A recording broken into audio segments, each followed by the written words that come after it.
Rocha e Adson e Alana. 10h13, estamos ao vivo no 1030 da Rádio Cultura, na internet, nos aplicativos e a partir de agora também na página da Rádio Cultura no Facebook. Estamos ao vivo, estamos aqui com o estúdio. De fundo você acompanha quem está no Facebook, né? A janela aberta, né? Para ficar bem arejado o ambiente, né? Estamos dentro dos protocolos e estamos com uma temperatura elevada, né? 27 graus, calor, nesta quarta-feira. Eu tenho a grata alegria, a grata satisfação de receber aqui no Show da Manhã minha amiga, gestora do Hospital de Caridade de Canguçu, Miriam Neutzling. Seja bem-vinda à Rádio Cultura. Tudo bem, Miriam? Bom dia. Bom dia, Marcelo. Bom dia, amigos ouvintes da Rádio Cultura. É sempre um prazer estarmos voltando aqui nas emissoras da rádio, né, para conversar um pouco sobre as atividades que o Hospital de Caridade de Canguçu está realizando. Miriam, vamos atualizar um pouco a situação, a vida do hospital. O que dá para falar nesse momento? O principal assunto envolvendo a área da saúde é a questão da Covid-19. Diminuíram as internações. Faz um balanço, um raio-x neste momento em relação ao hospital. Sim, Marcelo, o Hospital de Caridade ele está funcionando a pleno, né? Hoje estamos com 51 pacientes internados. Ontem estávamos com 55 pacientes internados, dentre eles maternidade, pediatria, saúde mental, UTI, as internações clínicas, nós temos as cirurgias eletivas que estão sendo realizadas e também alguns pacientes dentro da ala Covid. Ontem estávamos com 4 pacientes internados dentro da ala Covid, hoje estamos com 2, né? 2 pacientes deram alta. Um está positivo para a Covid, né? E o outro é um paciente suspeito de Morro Redondo, que ainda permanece conosco dentro da ala. Alguns dias estivemos 100 pacientes internados na ala Covid, né? Aquele período que estávamos quase zerando os nossos ativos no município, né? Depois disso, a gente teve um aumento de casos nesses últimos dias, mas as internações elas têm se mantido baixas em relação a 3 meses atrás, né, que a gente estava no pico da pandemia. Então, hoje a gente vê realmente, né, que as vacinas elas têm efeito sim, e que aquelas pessoas que ainda não fizeram a sua vacina, que precisam fazer tanto a primeira dose, aquelas pessoas que estão no período de realizar a segunda dose, que elas precisam fazer, porque a gente sabe que os pacientes podem até, porque ela não protege a questão de tu receber o vírus. Tu pode receber, mas ele não vai ser tão grave para a questão de internação, principalmente. Então, a gente sabe que a vacina é eficaz, né, e a gente tem tido esses números, né, principalmente da diminuição das internações dentro da instituição. E de uma forma geral, né, estão diminuindo os casos, né, aqui em Canguçu teve semanas aí com 0 registros, agora, nos últimos dias, voltou, pequenos registros, mas voltou. Mas em comparação ao pico da pandemia, né, sim, são casos raros, são números baixos. Durante todo esse processo, Miriam, já podemos dizer, não estamos há quase 2 anos, mas estamos há mais de 1 ano e meio vivenciando, né, a pandemia. Durante esse processo, muitas testagens em relação a funcionários do hospital, a profissionais da área da saúde ligados diretamente ao Hospital de Caridade de Canguçu? A gente, sempre quando identifica um profissional que está com síndrome gripal, a gente afasta esse profissional e ele, nos 3 dias de início dos sintomas, ele faz a testagem para a Covid, positivo ou negativo. No momento que sair o resultado do exame der negativo, esse profissional ele volta à atividade normal na instituição. Der positivo, ele fica afastado os 10 dias de sintomas e depois ele retorna. Não tivemos surto dentro da instituição em todo esse período que estamos convivendo com a pandemia. Não tivemos, então, surto, principalmente por essas situações que a gente tem evitado, principalmente a questão do cuidado essencial com os EPIs, de afastar os profissionais se eles estão realmente com algum sintoma, e o número tem sido bem baixo da questão de contaminados dos profissionais, não dentro da instituição. Eles pegam de fora, eles vêm trabalhar e no momento que começar com sintomas a gente já afasta. Então, é um ponto positivo, né, principalmente da instituição, que nós sabemos dos noticiários, principalmente de surtos dentro de hospitais, né? Agora, ultimamente, a gente teve em Pelotas também na Beneficência Portuguesa, lar de idosos também a gente vê bastante, né? É o local onde tem mais aglomerações de pessoas. Então, a gente tem todo esse cuidado necessário também. E pacientes que estão em quartos normais, quando apresentam algum sintoma gripal, a gente isola eles também, coloca dentro da ala COVID e se espera até sair o resultado. Se é negativo, ele sobe para a enfermaria normalmente, ou então eles têm indicativo de alta, então já tem alta. Esses cuidados são essenciais, né? E eles seguem sendo registrados, né, sendo feitos dentro da instituição, porque o vírus ainda existe, circula e a gente precisa tomar todos esses cuidados necessários. Miriam, quantos funcionários estão hoje ligados ao hospital? São funcionários da instituição? Hoje nós temos 231 funcionários dentro da instituição. 231. Salários em dia, Miriam? Salários em dia, primeira parte do 13º pago na última semana, então a primeira parcela do 13º já conseguimos pagar.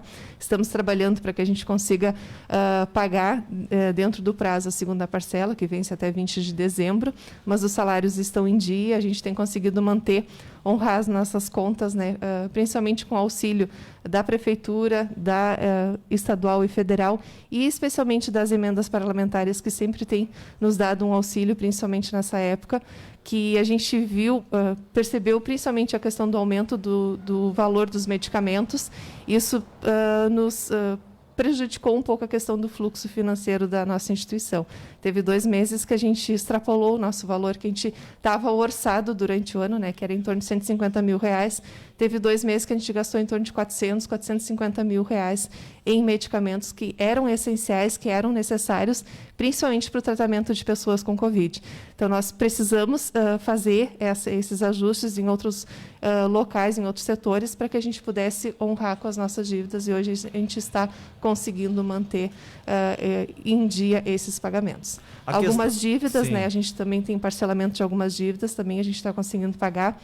As demais dívidas antigas, né, porque o valor ele é muito alto, então eu não posso comprometer o meu orçamento, né? Então a gente sempre tem uma prévia durante o mês o que a gente pode pagar, e durante o ano a gente faz planejamento também sobre esse orçamento. A questão de logística, né, a compra de insumos, de medicamentos, o hospital está conseguindo também... Sim, nós reformulamos a questão do setor de compras, o setor financeiro e o setor contábil dentro da instituição.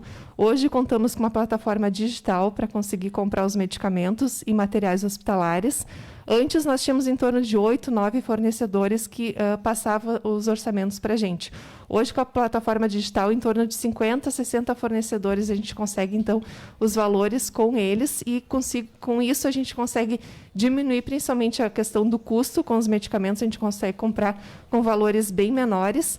E dentre essas empresas, né, 3 indústrias farmacêuticas. Então, isso também vem nos auxiliar principalmente na questão do custo com os medicamentos.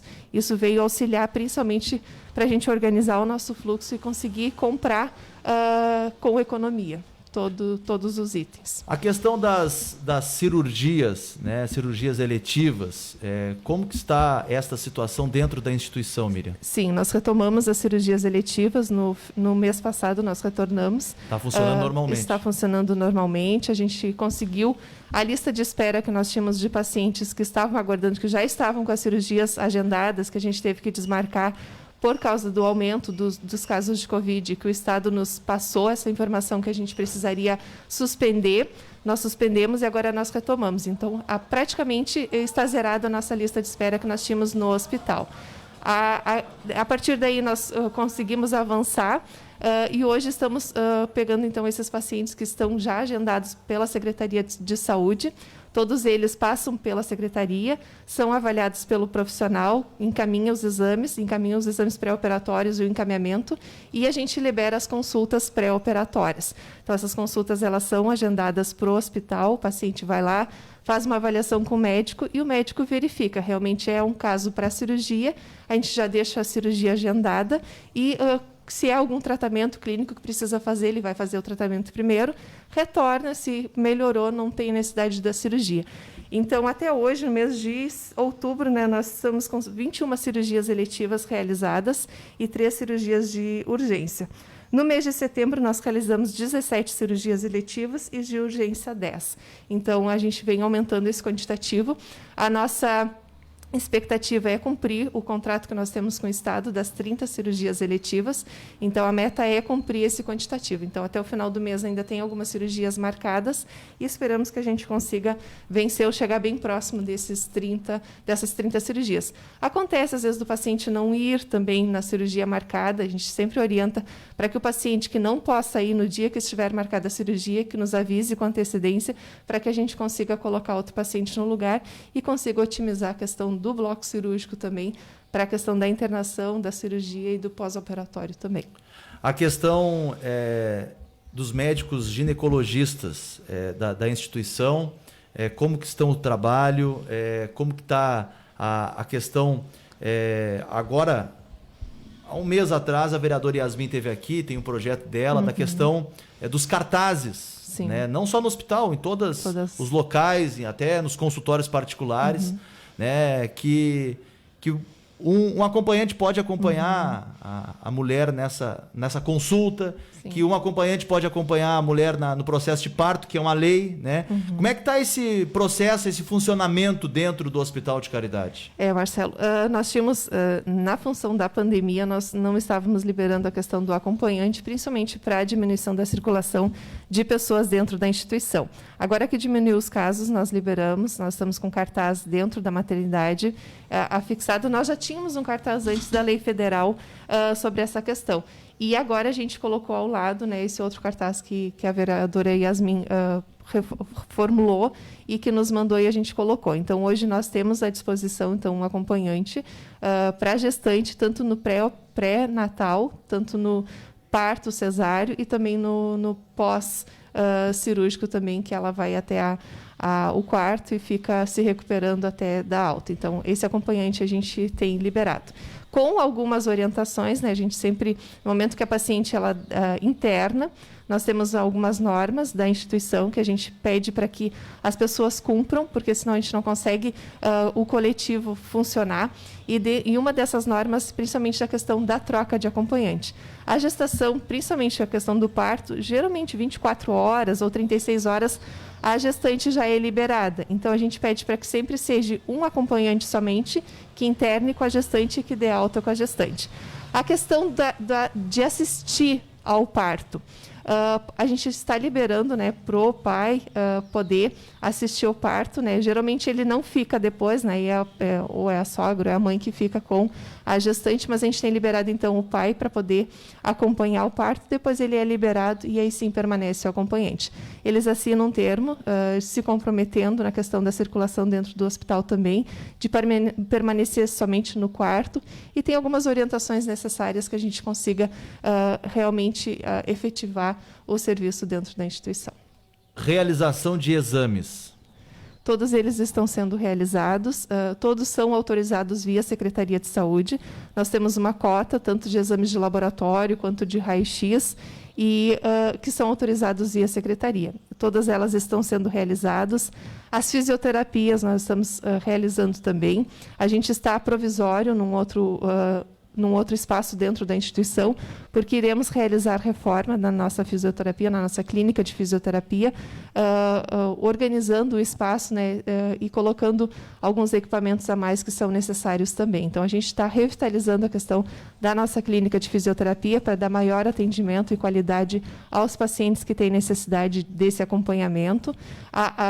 Mais adiante, a gente pensa também da questão particular também, né, se tem algum paciente que tem uma lista de espera, que não possa esperar, a gente tem, então, esse cuidado especial também dos particulares.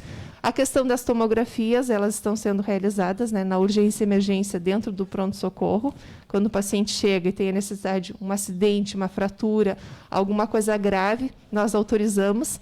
As demais tomografias, elas são encaminhadas via Secretaria de Saúde, tem uma lista de espera também, e esses exames são realizados em Pelotas. Acredito que a partir do mês que vem a gente consiga avançar na questão das tomografias, porque a gente intensificou muito para a COVID. Nós utilizamos muito da nossa cota para pacientes COVID que têm a necessidade, naquele momento, de poder fazer o exame.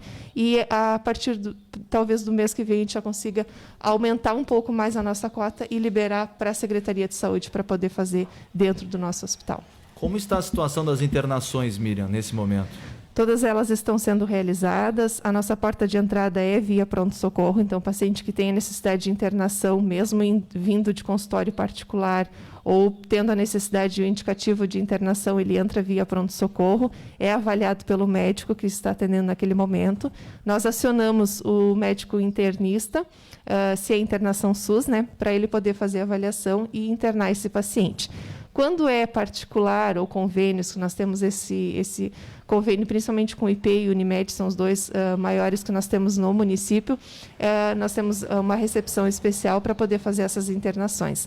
Mas, geralmente, a porta de entrada é SUS e nós estamos realizando essas internações clínicas. Esses dias nós estávamos quase sem leito disponível, porque aumentou... Qual tem sido a média, Miriam? A média em torno de 45 a 50 pacientes internados, englobando todos os setores, mas uma média mais ou menos desses leitos. Como nós estamos com a ala COVID ativa, antigamente era usado aquele espaço para as internações clínicas e eram 27 leitos disponíveis SUS.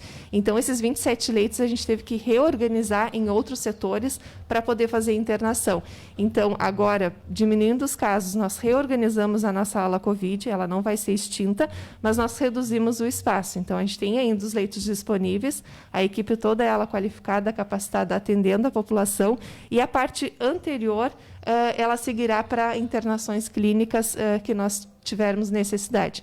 Porque como aumentou as cirurgias, tanto as eletivas quanto as cirurgias particulares, precisamos desses quartos disponíveis para isso e a gente vai reorganizar a questão do espaço ali embaixo. Já está reorganizado para a questão das internações quando tiver necessidade. Miriam, já estamos com o tempo quase que estourado, nós temos agora o compromisso com o Minuto Econômico, mas eu tenho uma pergunta... até de forma pessoal, né? Tirando a questão pública, né? A Miriam Neuzling ficou notabilizada pela boa gestão como secretária de saúde e agora uma boa gestão à frente da instituição hospitalar. Tu tem algum planejamento político para o futuro, Miriam? Ser candidata a vereadora, ingressar na parte política ou prefere só essa parte administrativa?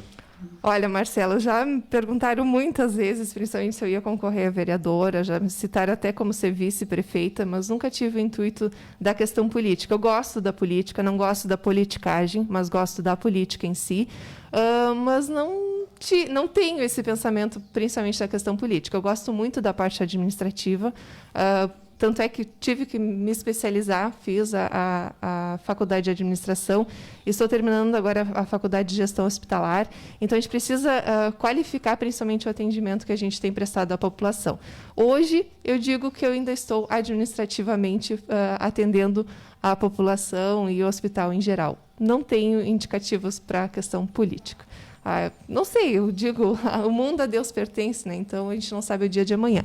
Mas hoje não tenho intenções políticas para isso.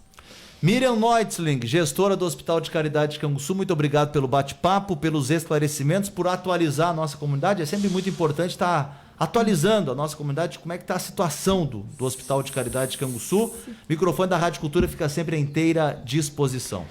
Obrigada, Marcelo, né? A Rádio Cultura é sempre muito parceira, né, da instituição, principalmente, para a gente poder atualizar o que está sendo realizado. Se me permite só, claro. Até o final da semana nós vamos lançar um projeto da questão da revitalização do hospital. A gente sabe que a parte externa ele estava muito feia, suja, então nós já estamos fazendo a lavagem do prédio, a gente conseguiu já terminar a parte central, frontal, e estamos realizando a parte lateral. A partir de novembro, né, a gente tem um planejamento para a pintura do prédio e nós precisamos, né, de doações da população. Então, na página do hospital, nas redes sociais da instituição, vai estar explicado esse projeto de revitalização e a gente pede a colaboração da população nesse novo projeto que a gente está habilitando, porque o hospital ele é da comunidade, né? Então a gente precisa desse auxílio. A gente sabe que os recursos eles são sempre muito restritos, né? Então a gente vai precisar da colaboração do pessoal. Vai estar uma conta à disposição para quem quiser fazer o depósito, ou quem tiver interesse, procure o serviço social que possa esclarecer mais informações referentes a esse projeto. Esperamos então a colaboração de todo mundo e estamos à disposição da população. Obrigada e um bom dia a todos. Conversei com a gestora do Hospital de Caridade de Canguçu, Miriam Neutzling, aqui no Show da Manhã. 10h33.